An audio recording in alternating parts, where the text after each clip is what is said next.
Nekako vaša borba je prošla ispod radara, mnogo više se priča o nekim borbama gde je, da kažemo, prisutan hajp, ali ono što vaša borba garantuje, to je nasilje i sigurno uzbudljivu borbu.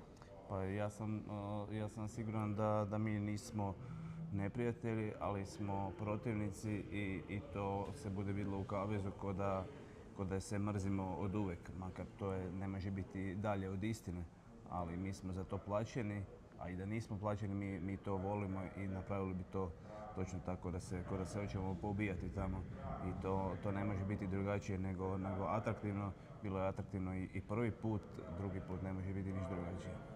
Eto i sad te javno pozivam da posle borbe dođeš u naš MMA klub Partizan, da održiš neki seminar, neki trening, bilo bi lepo da naši mladi momci upoznaju legendu kao što si ti i da nauče nešto od tebe.